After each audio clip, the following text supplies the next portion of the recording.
Praise the lord. Welcome to showers of blessing. దేవుని కృపలో భద్రపరచబడి నూతన దినంలో ప్రవేశించాం. ఈనాటి దేవుని వాగ్దానం: నా తలంపులు మీ తలంపుల వంటివి కావు, మీ త్రోవలు నా త్రోవల వంటివి కావు. ఇదే యెహోవా వాక్కు. For my thoughts are not your thoughts, neither your ways my ways, declares the lord. యెషయా గ్రంథం 55వ అధ్యాయం 8వ వచనం. Praise god. ఈ నూతన దినములో దేవుడు మీ కొరకు సిద్ధపరిచిన ప్రతి దీవెన ఆకాశపు వాకిళ్ళు విప్పి మీ మీద కృంభరించునుగాక. మరి ఒక నూతన దినాన్ని ఆరంభిస్తున్న నేపథ్యంలో ప్రేమ కలిగిన వాగ్దానము ద్వారా దేవుడు మనల్ని దర్శిస్తూ ఉన్నాడు. ఉన్న ప్రయాణంలో మనం ఒక దారిలో వెళ్ళాలనుకుంటాం, కానీ పరిస్థితులు మనల్ని మరో దారిలోకి నెట్టేస్తూ ఉంటాయి.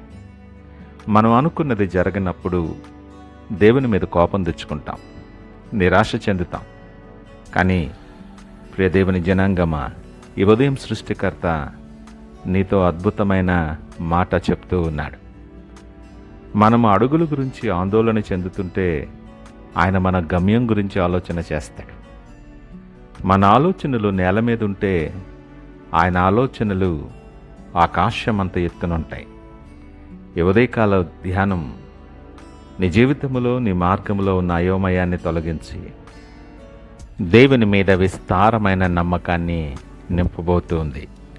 ఈ ఉదయకాలపు వాగ్దానాన్ని లోతుగా విశ్లేషణ చేస్తే మన ఆలోచనలు మన అవసరాలకు, భయాలకు, స్వార్థానికి పరిమితమై ఉంటాయి. కానీ దేవుని తలంపులు కరుణతో, నిత్య జీవంతో నిండినవి. ఒక చిన్నారికి ఆ క్షణం బొమ్మ కావాలనిపిస్తుంది, కానీ తండ్రికి ఆ బిడ్డ భవిష్యత్తు ముఖ్యం. దేవుడు నీకు కొన్నిటిని కాదు అంటున్నాడంటే దానికంటే మరింత శ్రేష్టమైనది నీకోసం దాచి ఉంచాడని అర్థం. ఇశ్రాయేలీలు ఎర్ర సముద్రం ముందు ఆగిపోయినప్పుడు అదే ముగింపు అనుకున్నారు. అది వారి త్రోవ. కానీ దేవుని త్రోవ సముద్రము మధ్యలో దారి చేయటం. ఆయన మార్గాలు మనకు వింతగా అనిపించవచ్చు, కానీ అవి ఎప్పుడు కూడా క్షేమకరమైనవే. ఈ మాటలు ఒక సామాన్యుడు చెప్పినవి కాదు. యావత్ సృష్టిని సృష్టించిన దేవుని మాట ఇది. ఆయన ఇచ్చిన మాట తప్పక నెరవేరుతుంది. ఈ నూతన దినాన్ని ఆరంభిస్తున్న నేపథ్యంలో ప్రియ దేవుని జనాంగమా, ఒక ఆలోచన చేద్దాం. ఈరోజు నీ ఒత్తిడికి కారణం ఏంటో తెలుసా? దేవుని చిత్తాన్ని ప్రక్కన పెట్టి నీ సొంత తెలివితేటలతో జీవితాన్ని నిర్మించుకోవాలని చూడటమే.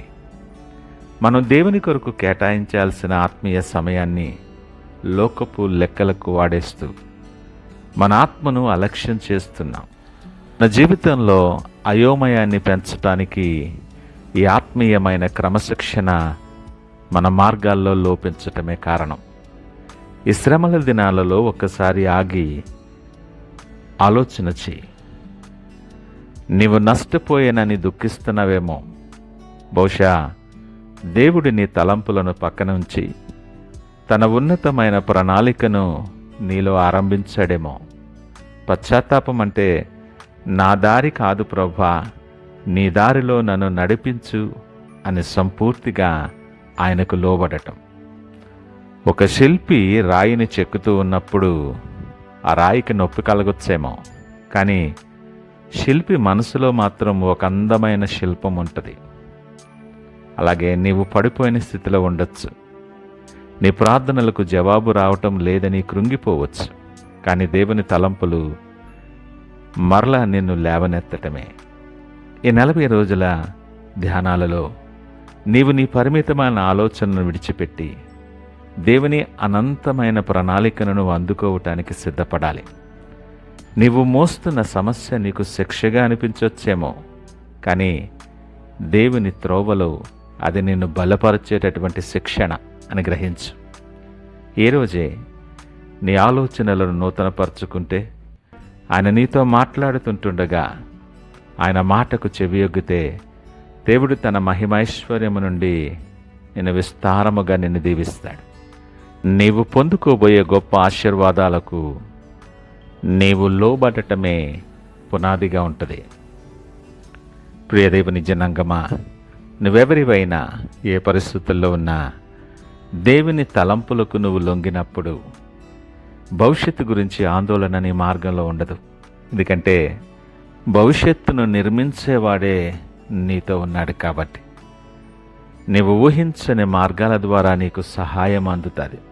దేవుడు అద్భుతమైన ద్వారాలు నీ కొరకు తెరుస్తాడు. అంత మాత్రమే కాదు సుమా, నీవు అనుకున్నది జరగకపోయినా దేవుడు నీకు మేలు చేస్తాడనే నమ్మకంతో నువ్వు నిశ్చింతగా ఉంటావు. ఏ విధమైనటువంటి పరిస్థితి కానీ ఒత్తిడి కానీ నిన్ను కలవరపెట్టలేదు. ఈ ఉదయకాలం నీవు గందరగోళంలో ఉన్నావేమో, ఏ దారి నీకు కనిపించటలేని పరిస్థితుల్లో నువ్వు చిక్కుకుపోయేవేమో. ఆయన వైపు చూడటానికి ఇష్టపడు. నీ ఆలోచనలు నిన్ను అలసిపోయేలా చేస్తాయి. దేవుని ఆలోచనలు నిన్ను విశ్రాంతిలోనికి నడిపిస్తాయి. నీ ప్రణాళికలు, నీ ప్లాన్స్ అన్నీ ఆయన చేతుల్లో పెట్టడానికి నువ్వు సిద్ధంగా ఉన్నావా అని అంటున్నాడు. నా తలంపులు మీ తలంపుల వంటివి కావు. అవును ప్రభువా, నేను ఒప్పుకుంటున్నాను. నా దారిని వదిలి నీ త్రోవలో నడవటానికి నాకు సహాయం దయచేయని ఆయన వైపు చూస్తూ సంపూర్ణ విశ్వాసంతో ప్రార్థన చేస్తూ ఈ నూతన దినాన్ని ఆరంభిద్దామా? ప్రార్థించుకుందాం. మహోన్నతుడు, నమ్మకమైన మా యేసయ్యా, స్తోత్రాలు. ఈ ఉదయకాలం మాతో మీరు సూటిగా మాట్లాడారు. మమ్మలను సరిచేస్తూ బలపరుస్తూ నడిపిస్తున్న నీ వాత్సల్యతను బట్టి మీకు వందనాలు, స్తోత్రాలు. ప్రభా, మా అల్పమైన ఆలోచనలను విడిచిపెట్టి నీ ఉన్నతమైన ప్రణాళికలు, వాటికి మేము లోబడే మనస్సు మాకు దయచేయమని ప్రార్థన చేస్తున్నాను. శ్రమ దినాలలో నాయనా మా ఆలోచనలన్నీ మీరు నూతనపరచండి. మేము అనుకున్న దాటికంటే అత్యధికమైన ఆశీర్వాదాలు పొందుకునేలా మమ్మల్ని సిద్ధపరచమని మీకు సాక్షులుగా అనేక మందికి దీవెనకరముగా నిలవబెట్టి మీరే మహిమ, ఘనత, ప్రభావాలు పొందుకోమని యేసు పరిశుద్ధ నామమున అడుగుచున్నాం తండ్రి. ఆమేన్. God bless you.